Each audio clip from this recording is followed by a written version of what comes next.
Sonia Riggs, President and CEO of the Colorado Restaurant Association, and this is the November 2019 edition of On the Fly. I'd like to start by talking about minimum wage. In the 2019 legislative session, Colorado changed state law so that local governments can raise their own minimum wage above that of the state's wage.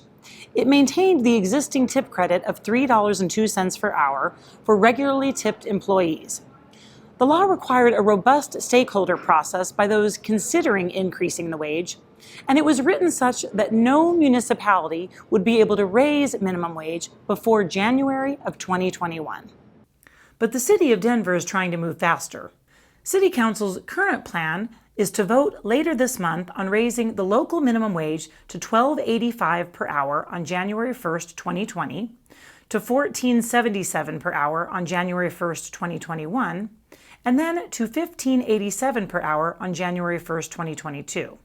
This would mean absorbing a $1.75 increase in under 2 months and a $4.77 increase total, which equates to a 43% increase for all regular minimum wage employees and a 59% increase for all tipped wage employees.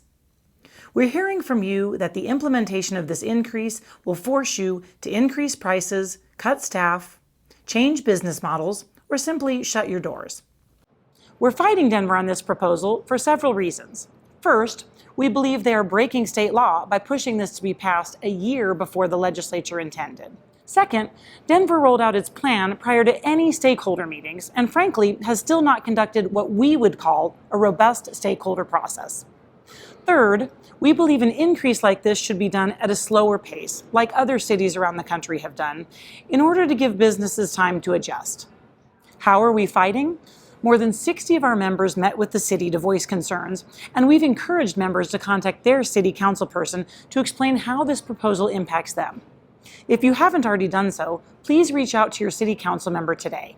We, along with some allied partners, have sent a letter to the mayor and city council expressing our concerns and have offered to work with them on a solution. We are also prepared to take legal action should their proposal to increase the wage above that of the states in 2020 proceed as planned.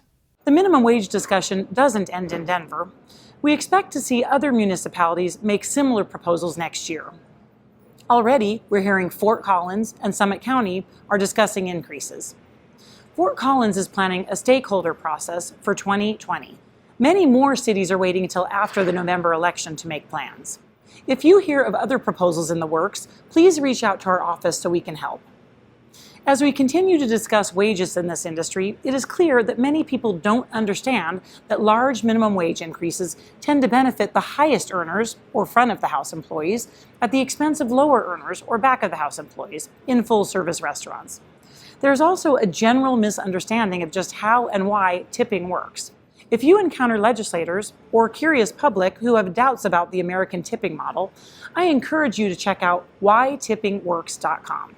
On another note, please mark your calendars. The legislative session is almost here, and we'd like to invite you to the most popular reception of the season.